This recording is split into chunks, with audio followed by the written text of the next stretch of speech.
আমার মনে হয় বাংলাদেশের যত সাংবাদিক রয়েছে এর মধ্যে অধিকাংশ সাংবাদিককেই তওবা করতে হবে, কারণ তারা সত্যকে মিথ্যা, মিথ্যাকে সত্য বানিয়ে মানুষের কাছে উপস্থাপন করে একজন নির্দোষ মানুষকে তারা দোষী সাব্যস্ত করে বছরের পর বছর তারা জেলের মধ্যে ঢুকিয়ে রেখেছে।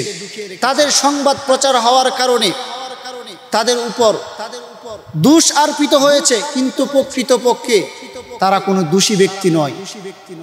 কোনো আলেম যদি অন্যায় করে তাহলে সোশ্যাল মিডিয়া সেগুলাকে বড় বড় হেডলাইন দিয়ে সেগুলাকে মানুষের সামনে প্রকাশ করে। আপনারা জানেন একজন আলেম যখন রিসোর্টে গিয়েছিল তখন সাংবাদিকরা বলেছিল উনি কে, তখন তিনি বলেছিলেন উনি আমার স্ত্রী, আমি শরীয়ত মোতাবেক তাকে বিবাহ করেছি। তখন সাংবাদিকরা বলেছিল ভাই কাবিননামা দেখান, কাবিননামা দেখান। অথচ বাংলাদেশের নর্তকীরা, গায়িকেরা তাদের পেটের মধ্যে সন্তান চলে আসে, সাংবাদিকরা তাদেরকে প্রশ্ন করে আপনার পেটে যেই সন্তান রয়েছে ওই সন্তানের বাবাকে। কত বড় নির্লজ্জ, কত বড় বেহায়া তারা!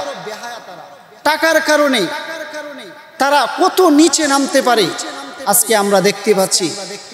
সম্মানিত মুসলমান ভাইয়েরা, এই কিয়ামতের আলামত, এর মধ্যে একটি আলামত হচ্ছে সত্যকে মানুষ মিথ্যা বলে প্রচার করবে এবং সেটা মানুষ গ্রহণ করবে।